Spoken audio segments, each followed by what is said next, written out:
tosima na maboko Kongo elonga RDC tosima na maboko Kongo elonga Congolais nyonso metala me Kongo elonga RDC tosima na maboko Kongo elonga. Merci bandeko ba papa ba mama bilenge na kati ya émission Bolingo nayebi ke bozozela numéro ya sika yango oyo toye lelo mpona kosolola na bino boyoka oyo nini tokosolola Julup Image na kati ya ba image na ye oyo aza kosala eke na kati ya émission Bolingo tozolobela makambo etali élection na kati ya Champaign, Illinois, États-Unis d'Amérique. Eza sujet oyo Julup abandaki nango eke tozobunda po tokoma na niveau oyo tomona penyake no be élection esalemi eke ba président basali passation de pouvoir ndenge sengeli nakanisi na ngunga wana nde tokozwa sujet mosusu mpona kotravailler mais à l'entretemps tozotravailler na basali na nzambe mpona bameka koya pe kolendisaka et puis komeka kosorganiser entre bango parce que mwa mbutu wana nde tozolandela mpo makambo ezala ndenge esengeli nakoumela te naza na invité moko pembeni na ngai oyo bozodécouvrir ye kaka sikoyo mpona kolobela makambo yango suite ya makambo etali baélection et moi stati tokokota mpona kolobela yango e tokozala pene na ta mingi te tokolinga kolobela yango moke mpe toyeba ndenge nini tokoprojete numéro mosusu ya sika bolanda ye nde bokodécouvrir ye sikoyo. Bonjour Mose. Bonjour Papa Paul. Tikana nabenga o Mose po tangu na landi masolo na landi esengeli makambo ekene na mboka oyo yango moni nabengaka o Mose mpona koloba ke asien eza mutu moko oyo okoki kozala na liloba na kati ya mboka oyo Champaign, Illinois. Soki lelo toluki yo eke tomoni yo tolingi tosolola na yo ezali mpona komeka kolobela makambo etali élection pe stati na kati ya communauté congolaise Champaign, Illinois. Soki okoki kose présenter nga omwe na yebi yo mais bandeko baye lobi ba mususu ta mususu bayebi yo te soko oko se présenter comme ça mbala moko tokota na émission na biso. Merci. Comme on a Claude Chomongo, les enfants, les mamans m'appellent Papa Cho.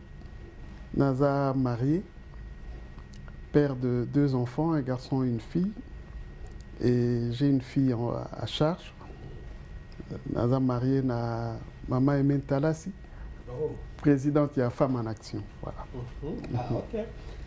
Merci. Papa Cho, Papa Cho, tikanga na binga o Mose. Mutuna liboso tengeto yeba Papa Cho.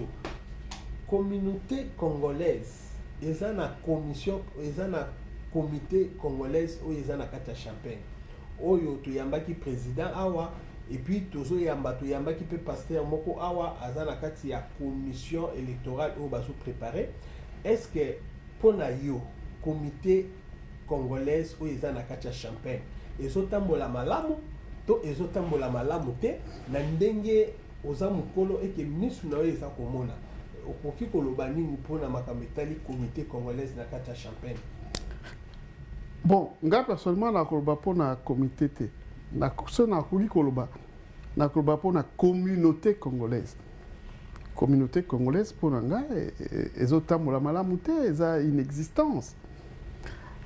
Nazo regretter parce que ba problème nyonso to eza na kati ya communauté oyo bazolinga batia yango na mutu ya président ya communauté congolaise de Champaign.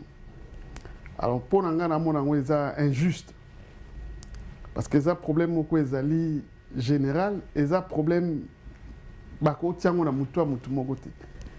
Pour nga biso nyonso ba membre ba originaire ya Congo otozalaka biso nyonso tozotambola na mbeba na libungi eza problème ya pichute non tika na tolobela ya muke loko wana olobi parce que ceux qui tolingi tolobela peuple congolais o bazana kata Champaign c'est-à-dire communauté congolaise eza lokola masse ya batu oyo oyebi bien que masse et se dirige à te masse ya batu il faut mutu a diriger bango il faut un leader et raison pour laquelle tolobelaka makambo etali comité parce que soki comité ezo exister et que ezali comité nde komema masse wana bosikoyo yebisa ngai communauté congolaise aza na libunga boni tokotika comité oyo ezali kokamba communauté congolaise mpona toya kolobela makambo ya communauté congolaise. Paul, nasalaki post moko publication moko na Facebook page nanga ya publique moto nyonso akokota na ye ezalaki le 10 octobre à la suite émission moko Mama Lisette ya Food for Africa asalaka mwasi ya mémoire asalaki émission moko yambaka président Pichu président ya communauté congolaise na émission ntango nazalaki kolanda yango bazalaki mpe na Tshomba parce que Tshomba aza mpe membre fondateur ya aspect communauté congolaise ya Champagne bato ebele bayebi yango te. Alors l'émission wana on dirait Mama Lisette allait attaquer président communauté alobi na ye ke non ba statut na bino bosala yango n'époque wana bozalika bato muke alobi na ye susu ke ba statut na bino bo révisaka yango te bosala ba update te ba modification en fait. Alors quand on a lundi et puis singa passé parce que dans mon akiango lokola eza ignorance mais eza na proverbe moko ba français balobaka que l'insouciance est pire que l'ignorance. Alors na komona que so ina vandinier et que ça la bien te yango na sara publication le 10 octobre eza na page na Facebook nalobaka nini na publication nalobi mais bino wana bozoloba makambo ya communauté congolaise bozoloba ngo à quel titre? Parce que ba statut o ya association ezali et prévoya ba qualité ya ba membre ya communauté congolaise. Et puis ba statut ba modifier ngo ka boité net ba modifier ba publication na Facebook o bosani lokozi o zongeli o refaire commentaire na yo. Statut na biso ndenge ezana yango moko e prévoya ba modalité ya révision nango. Et puis statut na ba comment kango te n'époque wana o ba comment kango ka pona 50 personnes ou 100 personnes non. C'était pour les générations présentes et pour les générations à venir. Wana ezali peuple congolais résident na kati ya Champagne Illinois wana ezali au précédé ngai par rapport ya tobengi yango droit de réponse par rapport à émission oyo utako leka na ko confirmer pona koloba ke émission oyo balobelaki makambo ya élection oyo batu baswanaki na plateau omonaki batu baswani na plateau oui. Eza soni mingi pona biso ba congolais sujet wana ezali sujet oyo ebandaki na kati émission oyo tobengi bolingo non ngana ebakite yebakite yango wana tozosenga na peuple congolais il faut bolandaka ba émission na biso il faut bolandaka ba émission na biso mingi parce que tant to yé na mboko oyo to vandi toza bato to yé on a travaillé on a dit que non il faut to banda quelque part pour la bolingo na kati ya Champagne yango to bandaki na émission bolingo to salaki numéro ya liboso na président Pichu to salaki numéro ya mibale o to bandaki makambo etali be élection to lobelaki sur makambo etali be élection. Alors ezana mutu mususu azwi kaka idée oyo ye a concevoir yango te etango chango na place eloko yo préparaki te ekosimba kaka malamu te yango moni batu baswanaki mais soki oki olandi ba émission na biso olandi penya ndenge président Pichu alekaki awa alobi aza na posa te ya ko chaka candidature aza pe na posa te ya ko continuer aza na posa atika pouvoir wana mais lokola okoti déjà na sujet wana sikoyo question na biso ezali boye nani bakoki kobenga membre na kati ya communauté congolaise ya Champaign Illinois na mikanda wana oyo ekomami est-ce que oza mpe moko ya bato bo rédige yango à l'époque? Oui, statut là tant to rédige kango ezalaka l'époque au comité ya président Makabu. Président Makabu na comité na ye ba nomaka une commission pour ba meka comme statut ya communauté congolaise de Champagne. Et je me rappelle, tu as 3 ou 4 juristes et Mouto Nyoswa Lingay qui participer dans Nini Azaya Kouya. La commission, là, je crois, tu as Jean-César Tedi Kaluzolo, qui est un juriste. Tu as maître, je crois, Sylvain Kandé, Jean-Marie Niembo, je crois. Alors, on a un président. Alors, tu as toujours discuté dans le comité et tout et tout.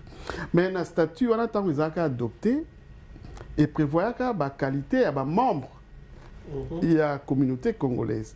Tu as des membres fondateurs, membres effectifs, des membres sympathisants. Alors, na ba membre na parler na ba membre fondateur parce que ba membre fondateur ba li ba obala ki tant ba constituer ki association. Et ba PV ba bloc tout je crois secrétaire général à l'époque Jean César à cause de l'archive voilà à cause nango. Alors tant que comme un membre effectif. Alors pour un membre effectif, il faut ça l'acte d'adhésion à l'association. C'est-à-dire, on adhère à l'association, mon président de l'association, à la Assemblée générale, à la qui ça. Assemblée générale, en 10 000 membres. Alors, ce qu'au président, je me demande, dans toute la communauté, est-ce que vous adhérez à la ASBEL, communauté congolaise de Champagne? Parce que pour un membre effectif, il faut adhérer. Il faut l'Assemblée générale reconnaître en tant que membre. Et pour adhérer, il faut dire que les conditions sont dans la statut. Aux monde.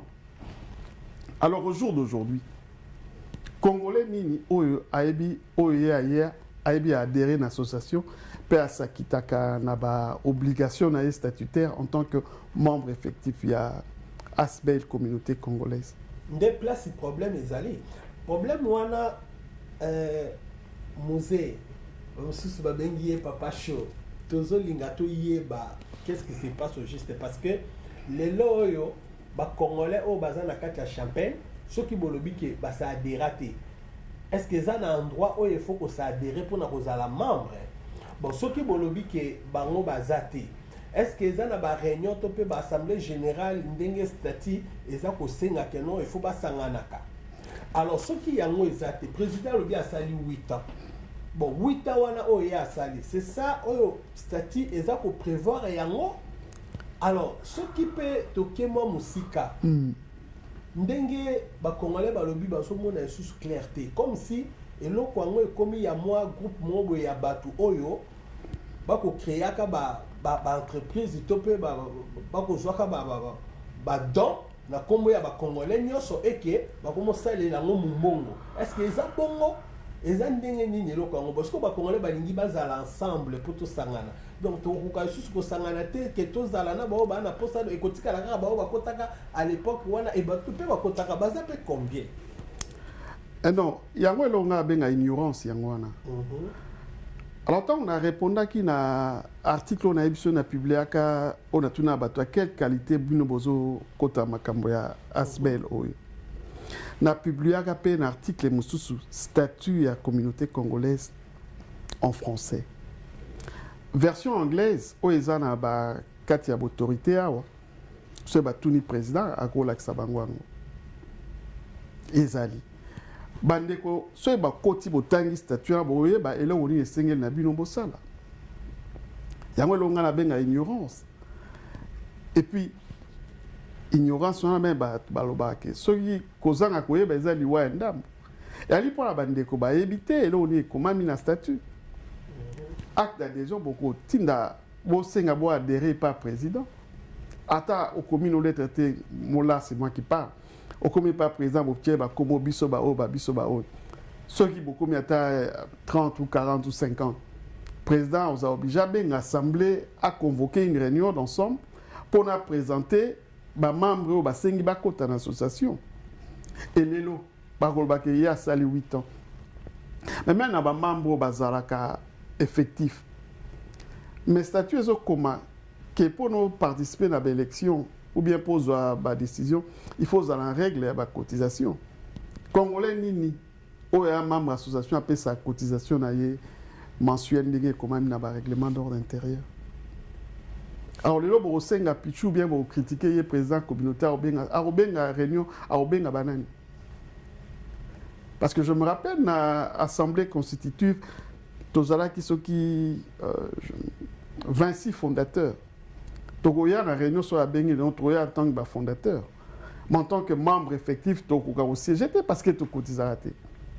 Alors, il faut que tu aies un président, tu as un membre. Alors, maintenant, tout ça, la nini, pour une solution par rapport à problème au président Aoumeli et que président Ndimaki maintenant Simon émission va penser que kanda à l'obité d'ailleurs pour tika ne libéla vani na ewana bon bino boza bato bo salaka statut wana bon fenêtre mon côté bo fungolaka au cas où président akangami na pouvoir ou bien solution nini bon pesa na pe papa Paul non c'est pas vrai yango na osenga bato batanga statut na commis.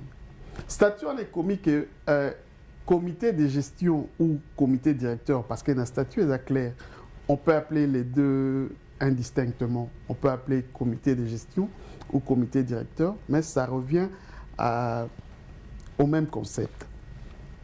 Donc, dans le statut, comment marqué comité directeur ou comité de gestion, et ça a gérer la décision nuance tout. Les Camerounais sont étalés via la communauté congolaise, décision en assemblée générale. Donc, président Pichou Loko Azana, Azana est un mandataire. Le mandat est un bisso, un membre. Or, si un membre va défaillir, ou bien un membre va zater, va faire la cotisation, va déraper. Ce que vous avez alors que vous avez une qualité à membre. Donc, yango na komanga na publication na ngana bino tozonga na ba fondamentaux ça dit to komana nos membres to koko lo ba par exemple yé akoyi peut-être que décider le abi bon l'affaire fi na ba cotisation nyos tuelika bo adhérer bon on a to benga assemblée générale parce que ce botangi statut bien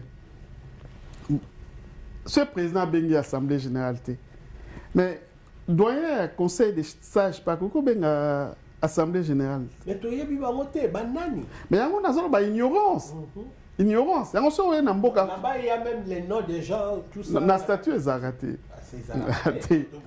mais faut retourner ignorance yango wana ce qu'on évite faut retourner au lieu ba ke yo yebi au lieu bi mabe oye au lieu bi ono biso tozo modifier ba statut parce que tout le monde ba statut on les acquis bien non. Parce que les statuts eux-mêmes ont prévu les modalités de leur révision. Yo, parce que tu t'appelles X, Y ou Z, ou parce que tu es plus juriste que les autres, tu viens le bakeno, yo, au moins, le statut en a bientôt modifié, alors que les statuts disent eux-mêmes que la révision des statuts relève de la compétence exclusive de l'Assemblée générale. Alors, il y a une commission à 5, 6, 7 personnes. Bon, combien d'Assemblée générale? Répondez. Le problème est l'ignorance. Le peuple congolais, ils ont ignorance, ils ont l'inacatia, peuple congolais. Musée, les Camboyo, ils ont une solution. Ils ont sentir comme si, bah, élite, donc, batamayele, oyo bazana kacha mboko ya champagne.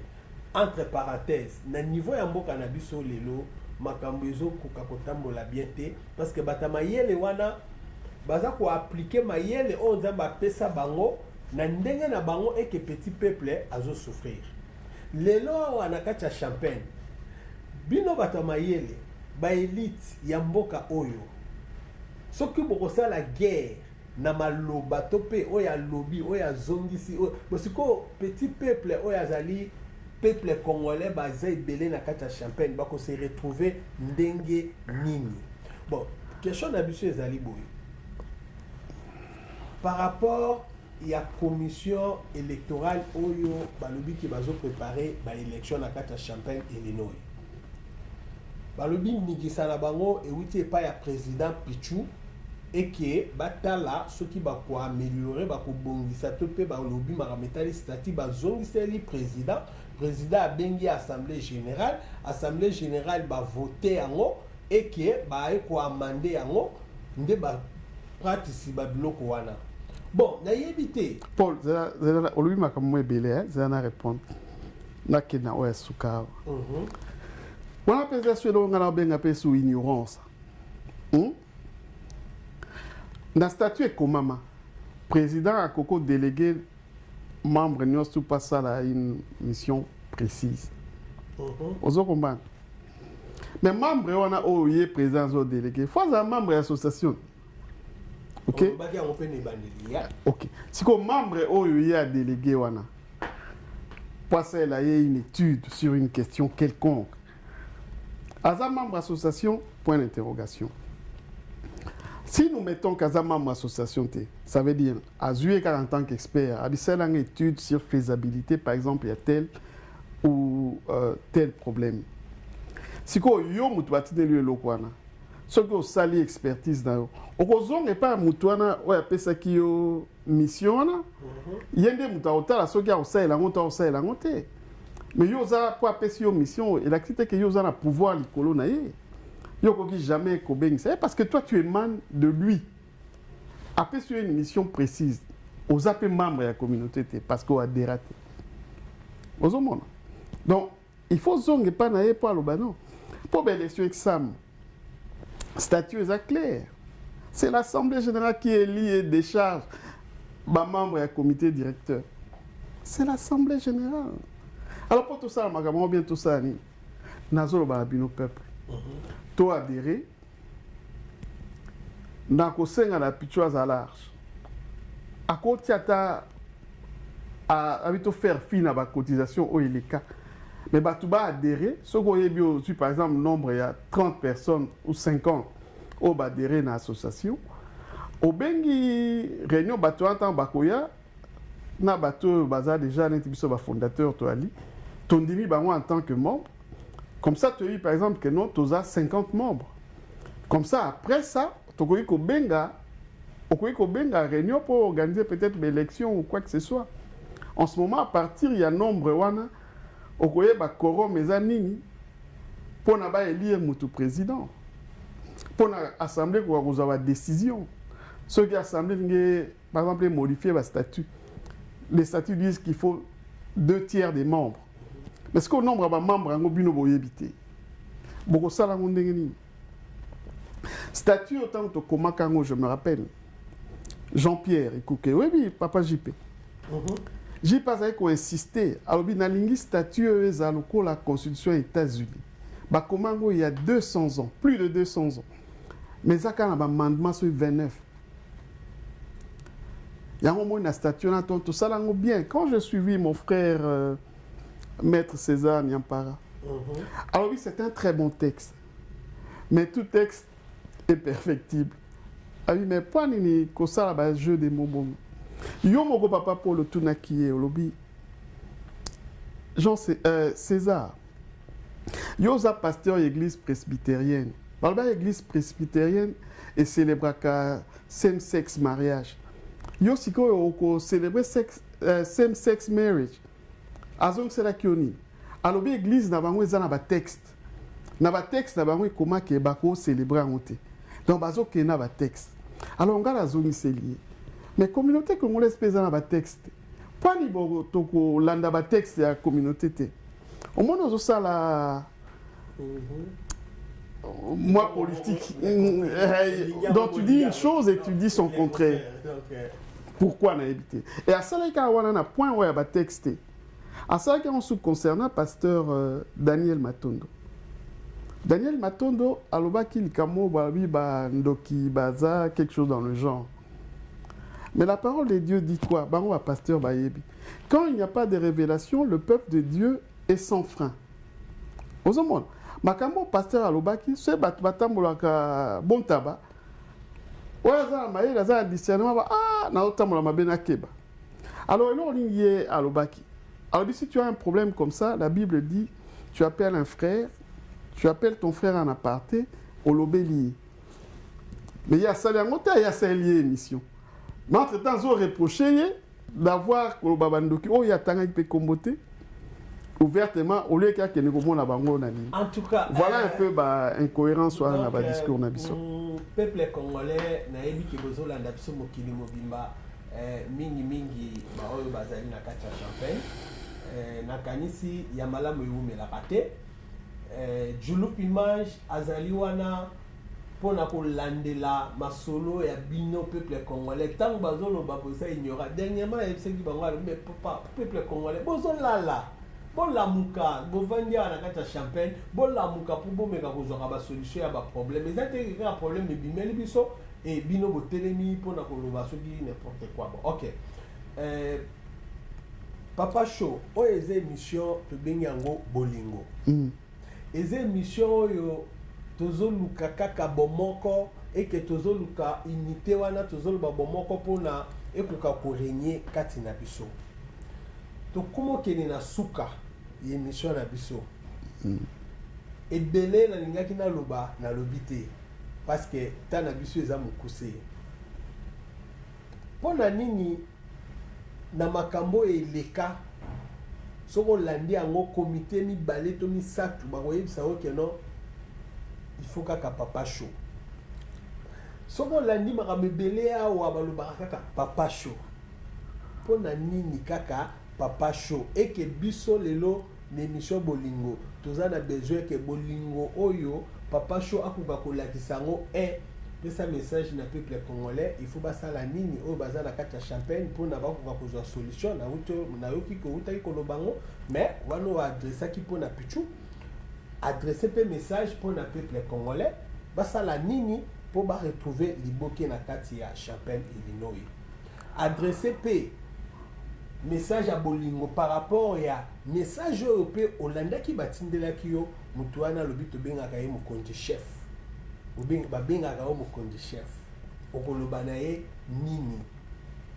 et enfin mpona ye moko président Pichu na kati ya Champagne Illinois mpona bomoko na bolingo ekoka kozala fruit oyo il faut to vivre yango lobi okuna okoloba na ye nini message misato caméra ezotala yo soko okokoloba nda répondre na Paul nga nazaka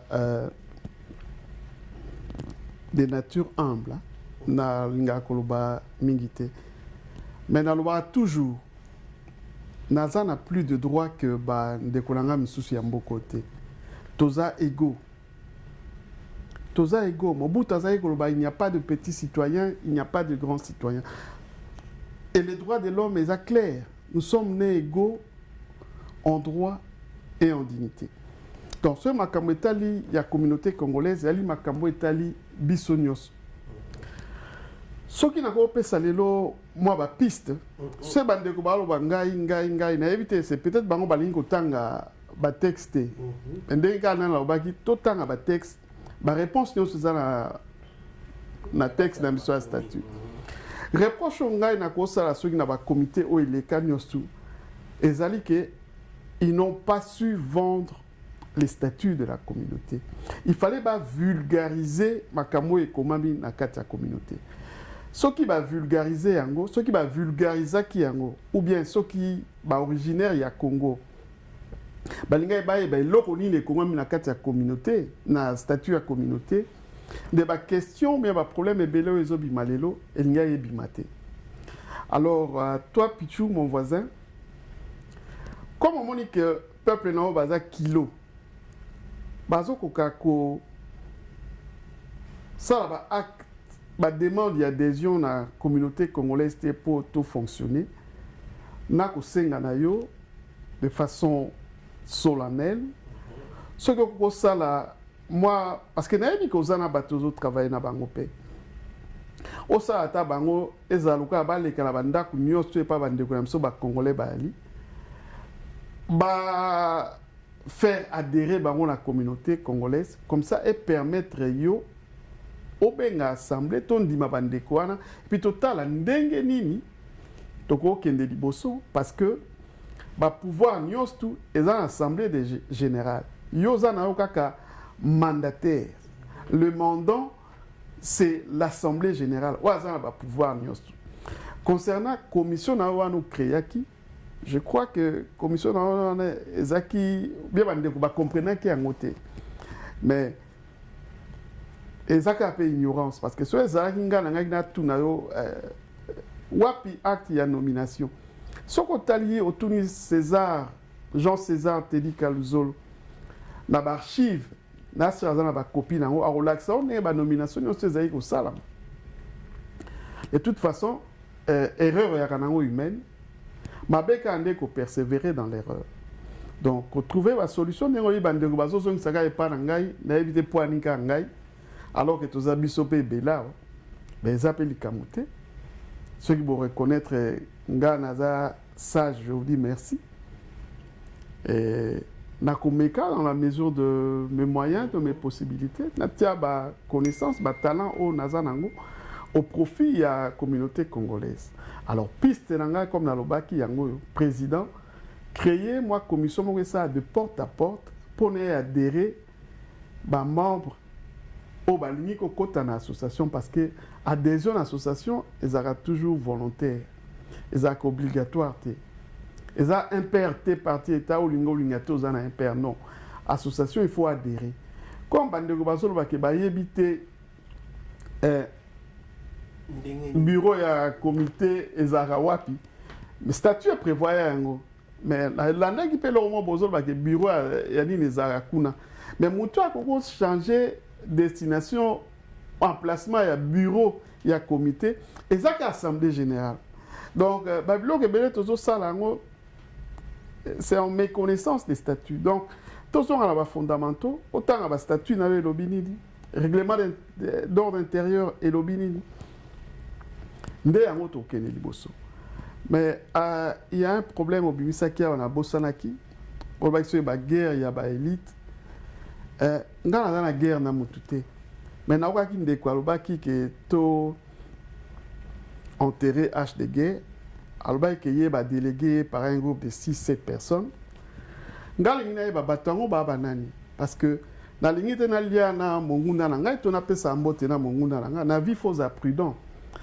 alors pasteur Jean César tu es un chrétien si tu dis que tu as été délégué donc bato wana basumaki responsabilité bapesi malobolo bango donc au bomba ba komona bango te donc so bombi ba komona bango c'est que bango ba délégué qui c'est que tu as menti alors donc ceux qui guerre en eza donc guerre en eza yo na mon frère bon je sais pas c'est toi qui l'as dit je prends toute la communauté congolaise de Champagne à témoin dans la bateau ngana bango guerre te je fais un effort pour être en bon terme avec tout le monde et na bosenga na yo ozana courage pe honnêteté il y a kotanga les 5 autres membres au baki baza boza binoni osuka ba juriste ka mokonda za ki juriste te na ngi na yeba na boy na changer attitude nanga vis-à-vis bande comme ça alors que bande kwa na msusu basali na bango eloko te ba ebité parce que ngana ngi na za prudent parce que to monaka na vie on a mutu pas olia na mbanda na ye ba katenzo ga mbanda parce que za ki informé te alors ngai na ngina za prudent na boy na kene omela mai na ndako ennemi na ndako mutu azoranga munguna na faut pas pas côté na ngelo comme mabe donc message na ki na pona yangwana. Merci beaucoup peuple congolais, merci beaucoup boyoki à la kisi quand même volonté ba piste oyo ko sala ke peuple congolais to ko ba kozala bomoko maison Djulu Ezawana pour na reportage nabino photo anniversaire mariage tout ce que vous avez comme cérémonie tout ça pour na kosala reportage à photo tout ça la livre bozo mona yango ba mususu basi ba bénéficier nango tout ça pour na kosala reportage caméra o nyoso ta monique alingi ba filmage tout ça wana et ba émission tout ça là tout ça liwana et calamité to organiser les bino concert oyo kozala ki ya bachrétien tokosala mingimingi awa tozoyamba bato bazopesa mwa éducation na bato ndenge oyoki papa ye awa alobi mpona azofungola bato mituke bofungwama botanga bastati mpona tokende liboso biso mpe tozoyamba bato oyo toyebi ke bakopesa mwa implice na peuple congolais yango wana bokobanomona biso na babiloko nyonso tu te bokobanomona biso na babiloko oyo soki bomoni ke toye mpona topesa eloko oyo ekopesa bino mwa eloko likolo. Merci beaucoup na ndenge bolandi biso, merci beaucoup na ndenge makambo nyonso tu eza koleka toza na eliki ya ete kala mingi te bokomona baélection ekosalema na kati ya chapelle Illinois. En tout cas merci, napesi merci epai ya papa show oyo andimaki kozala na biso na pokwa ya lelo bino nyonso boza kolanda biso. Merci nde tokutani mbala ya nsima. Bye. Majorité opposition tosimana Congo elonga RDC RDC